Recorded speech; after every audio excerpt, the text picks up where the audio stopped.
Every form of power that is openly discussed, openly admired, and openly pursued in the social world is a form of power that involves presence, the power of the man who speaks the right words at the right moment, the power of the man who outmaneuvers his opponent in direct confrontation, the power of the man who builds alliances, accumulates resources, and positions himself advantageously within the existing structure of whatever game is being played. These are real forms of power. They are also forms of power that are entirely dependent on your continued participation in the structure that makes them meaningful.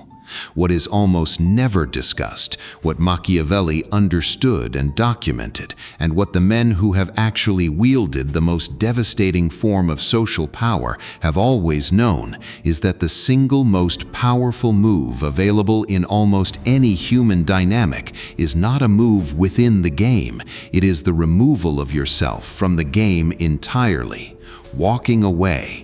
Not as a threat, not as a performance, not as a negotiating tactic designed to extract a better offer from someone watching you leave, as a genuine, permanent, irreversible redirection of your presence, your attention, your energy, and your investment away from a situation, a person, or a structure that has been consuming those resources without returning anything of proportional value.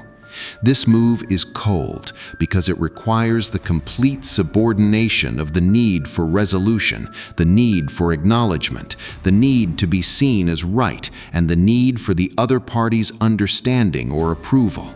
It asks you to surrender all of those things, every one of which feels essential in the moment, in exchange for something that feels like nothing at the time you make it and reveals itself as everything in the months that follow.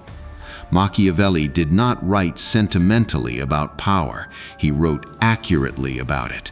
And the accurate observation he made, repeated across multiple texts in multiple forms, was that the man who could genuinely walk away from something he wanted was the most dangerous negotiator, the most difficult opponent, and the most genuinely free person in any room he occupied. Machiavelli's political philosophy contains a principle that most readers encounter and immediately attempt to soften because its unmodified form is too uncomfortable to accept directly. Attachment is the primary mechanism through which external actors gain control over an individual's behavior. Not attachment in the sentimental sense alone, attachment in the precise sense of having something to lose that another person can threaten, withhold, or manipulate. The prince who was attached to his reputation could be controlled by anyone with the power to damage it. The prince who was attached to a particular alliance could be controlled by the ally who understood the depth of that attachment. The prince who was attached to a specific outcome, to peace, to legitimacy, to the continuation of a particular arrangement, could be controlled by anyone who had the capacity to threaten that outcome's availability. In each case, the mechanism of control was identical, the identification of what the prince could not bear to lose, followed by the positioning of the controlling party between the prince and the continued possession of that thing. Machiavelli's prescription was not the elimination of all desire. His prescription was the disciplined management of visible attachment, the cultivation of a genuine internal capacity to release what could not be held without cost, combined with the strategic concealment of whatever attachments remained necessary. The man who appeared to want nothing was the man who could not be effectively threatened. And the man who could not be effectively threatened was the man who occupied the most powerful position available in any negotiation, any conflict, or any social dynamic where the capacity to apply pressure was the primary instrument of influence. Before examining what walking away produces strategically, it is necessary to examine what prevents it psychologically. Because the prevention is real, it is powerful, and it is worth understanding with precision rather than simply dismissing as weakness. The first and most fundamental obstacle is the sunk cost, the accumulated investment of time, energy, emotion, and identity that a person has made in whatever they are considering leaving. The human brain does not naturally treat sunk costs as irrelevant to future decisions. It treats them as obligations, as reasons to continue that become more compelling the larger the investment has been. The man who has invested 3 years in a relationship, a career, or a direction does not experience the option to walk away as a neutral choice between 2 equivalent paths. He experiences it as the potential waste of 3 years, a framing that makes continuation feel like the only rational option, regardless of what the continuation is actually producing. The second obstacle is the loss of narrative. Every significant situation a person is in comes with a story about what it means, where it is going, and what it says about the person inhabiting it. Walking away requires abandoning that story before it reaches the resolution the narrative demands. The human need for narrative completion is powerful enough to keep people in situations that are actively destroying them, simply because leaving would mean accepting a story without the ending they invested in. The third obstacle is the social cost, the judgment of the people observing the departure. Walking away from something is consistently reframed by the social environment as giving up, as failure, as the inability to persist through difficulty. This reframing is often wrong. It is also often powerful enough to override accurate judgment about whether continuation serves any genuine purpose. The man who cannot absorb this social cost, who needs the room's approval for his decisions, will remain in situations long past the point where remaining serves any interest except the avoidance of that judgment. There's a principle in negotiation theory that Machiavelli intuited 5 centuries before it was formally documented. The party with the lowest need for a specific outcome holds the most power in any negotiation. Not the party with the most resources, not the party with the most information, not the party with the most leverage in any conventional sense. The party that can most genuinely walk away from the table without experiencing the departure as a loss. This principle operates because negotiation is fundamentally a measurement of relative desperation. Both parties are attempting to assess, continuously and often unconsciously, how much the other party needs the outcome being negotiated, because that assessment determines how much pressure can be applied, how far the terms can be pushed, and at what point the other party will accept an unfavorable arrangement rather than risk losing the outcome entirely. The man who genuinely does not need the specific outcome being negotiated, who has real alternatives, or who has developed the psychological capacity to accept the absence of this particular outcome without experiencing it as catastrophic, is invisible to this pressure. It slides off him because there's nothing for it to grip. He can sit at the table for as long as the other party requires, decline every unfavorable term with complete composure, and walk away from the entire arrangement without drama or visible distress if the terms never reach acceptability. This is not a performance of indifference. Performed indifference is detectable and is itself a form of leverage that can be tested and broken. It is genuine indifference, the real psychological state of a man who has done the internal work of releasing his attachment to a specific outcome before entering the negotiation. Cesare Borgia conducted every significant negotiation of his political career from this position. He wanted things. He was not without ambition or desire, but he had developed the specific capacity to want things without needing them in the way that need creates vulnerability. And the men across the table from him, who needed things in ways they had not managed and had not concealed, consistently gave him more than they intended to give. Every day you remain in a situation that is not serving you, you are communicating something to every person in that situation. You are communicating that the situation, whatever it is offering or failing to offer, is sufficient to retain your presence. You are communicating that the alternatives available to you are less attractive than the current arrangement. You are communicating that whatever is being done to you, whatever is being withheld from you, whatever standards are being violated in your presence, none of it has crossed the threshold that would cause you to leave. This communication is received and processed whether you intend it or not. The employer who underpays you and observes your continued presence learns that the underpayment is acceptable, not because you have said so, but because your behavior has said so more loudly and more credibly than any words you might offer. The person in your life who treats you with consistent disrespect and observes your continued engagement learns that the disrespect is within the range of what you will absorb without consequence. The situation that underuses your capability and receives your continued investment of effort learns nothing from your private dissatisfaction, because your private dissatisfaction is invisible and your continued presence is not.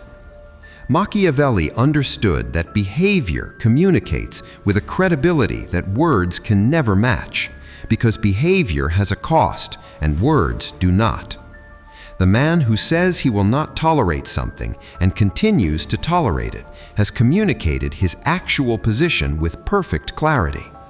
The man who says nothing and leaves has also communicated his actual position, and that communication is the one that changes how every subsequent interaction with him will be conducted. There are specific categories of situation where the analysis consistently points to the same conclusion, where the cost of staying exceeds any realistic assessment of what staying could produce, and where walking away is not a failure of persistence, but the accurate recognition that persistence in a direction that leads nowhere is not a virtue. The first category is the situation where the fundamental terms are wrong and cannot be corrected through any effort you can make within the situation. The job that underpays, not because of a temporary budget constraint, but because of a systematic assessment of your value that will not change regardless of your performance. The relationship where the fundamental dynamic, the distribution of care, respect, and investment is structurally unequal in ways that have persisted across sufficient time and sufficient evidence to constitute a pattern rather than a phase. The environment where the people around you are not moving and are not going to move, and where your continued presence among them is costing you the momentum that movement requires.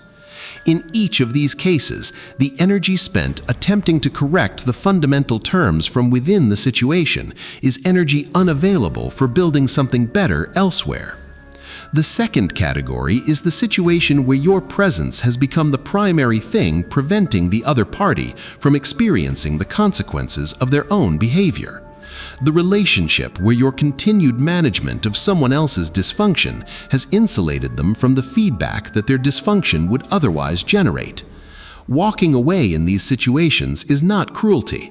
It is the removal of a buffer that was never yours to provide, and that your provision of has made the underlying problem worse rather than better.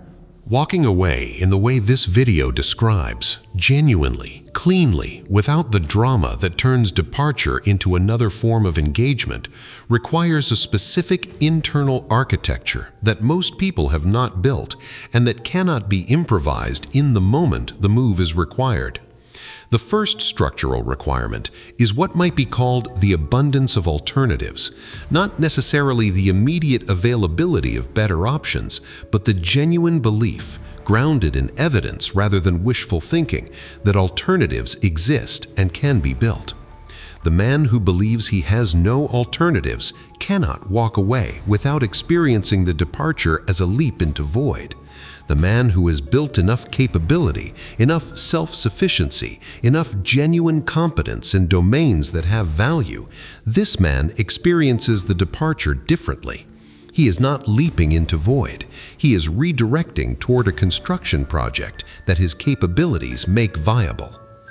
The second structural requirement is the resolution of the need for acknowledgement. The move fails, is converted from a genuine departure into an extended negotiation every time the departing person needs the other party to understand, to validate, to acknowledge the legitimacy of the decision to leave. This need is entirely understandable. It is also entirely incompatible with the cold version of this move. The cold version does not require acknowledgement. It does not require the other party to agree that leaving is justified. It requires only the internal clarity that the decision is correct and the discipline to execute it without waiting for external confirmation of that correctness. The third structural requirement is the long time horizon, the genuine capacity to evaluate the decision not by how it feels in the week of its execution, but by what it produces across the months and years that follow. The immediate experience of walking away is almost always characterized by loss, disorientation, and the specific grief of an unresolved situation. The long-term experience is almost always characterized by the clarity, the recovered energy, and the redirected momentum that only becomes available after the situation consuming them has been genuinely released. The aftermath of genuinely walking away from a significant situation follows a pattern consistent enough across enough different types of situations to constitute something close to a law. The immediate period, the first days and weeks, is almost always the hardest. The absence of what was left behind is felt acutely.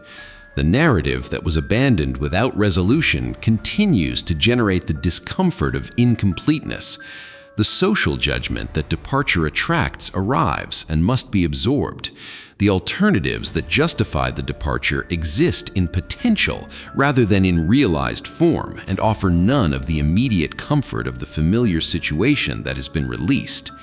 This period is the one that causes most people to reverse the decision, to return to what they left, framing the return as a mature recognition that they acted impulsively, when in reality it is the ego's retreat from the discomfort of an unresolved narrative and the nervous system's retreat from the anxiety of genuine uncertainty. The people who do not reverse the decision, who absorb the immediate discomfort of the aftermath without allowing it to override the accuracy of the original assessment, consistently report a specific experience that emerges somewhere in the weeks or months following the departure. It is the experience of recovered energy, the gradual realization of how much psychological and emotional resource was being consumed by the situation that has now been released, as that resource becomes available for the first time in however long the situation had been draining it. And alongside the recovered energy comes something else, the specific quality of clarity that is only available to a person who is no longer inside a situation that was distorting their perception of what was possible, what was acceptable, and who they actually were outside of the context that had been defining them. There is a version of walking away that is practiced widely and confused with the genuine article, but that produces none of its strategic or psychological effects. It is the performed departure, the exit staged for an audience, designed to communicate something to the person being left, rather than to genuinely redirect the departing person's energy and investment. The performed departure announces itself. It involves explanation, justification, the carefully constructed final statement that encapsulates everything that was wrong with the situation and positions the departing person as the one who finally saw clearly enough to leave. It involves the monitoring of how the departure is received, checking whether the other party responded, whether they pursued, whether the departure produced in them the recognition and regret that the departing person needed to see before they could feel that leaving was worth it. Every one of these elements converts the departure from a genuine redirection into an extended form of engagement. The person who leaves while explaining why they are leaving is still in the conversation. The person who leaves while monitoring the response is still invested in the dynamic. The person who leaves while hoping for pursuit has not actually left. They have simply changed their position within the same structure, hoping the change of position will produce a different response from the other party. Machiavelli would have identified this immediately as the move of a man who wants to appear to walk away while actually remaining attached to the outcome that the genuine departure would have required him to release. The cold version of this move has none of these features. It is quiet, it is complete, and it is executed without announcement and without monitoring of response. And it is devastating in its effectiveness precisely because it gives the other party nothing to respond to, nothing to negotiate with, and no indication whether pursuit would produce any result at all. Machiavelli's final position on the subject of departure is contained in an observation he made about the nature of power itself, that power is not something that can be given to you by any external arrangement, any relationship, any institution, or any situation. It can only be taken away from those sources when you remove the dependency that made them capable of withholding it. The coldest truth about walking away is not that it punishes the person or situation you are leaving. It is that it returns to you something that was always yours and that you had been allowing an external arrangement to hold on your behalf. Your own attention, your own energy, your own psychological investment, your own future. These things were never the property of the situation consuming them. They were on loan, extended incrementally across time through a series of decisions that each felt reasonable in isolation and that accumulated into a dependency that the situation could rely on and that you had ceased to examine. The man who walks away reclaims them, not dramatically, not with a speech, not in a moment of righteous clarity that the other party is present to witness, in the quiet, private, entirely unobserved moment when he redirects his attention from what was to what he is now going to build instead. That moment is the coldest move available to him because it requires the most complete form of self-possession, the willingness to be entirely done with something without requiring the something to acknowledge that he is done. No explanation, no final word, no monitoring of consequence, simply the redirection of everything he was giving to something that did not deserve it towards something that might. Machiavelli built an entire philosophy of power on the observation that most men could not make this move, could not release what they had invested in, could not absorb the discomfort of the unresolved departure, could not operate without the external validation that explaining and monitoring and hoping for pursuit would have provided. The men who could make it were, in his assessment, the only men who were genuinely free. Everything else, every other form of power, every other strategic advantage, every other instrument of influence was available to them precisely because they had first mastered this one. Walk away, completely, quietly, without looking back. That is where it starts.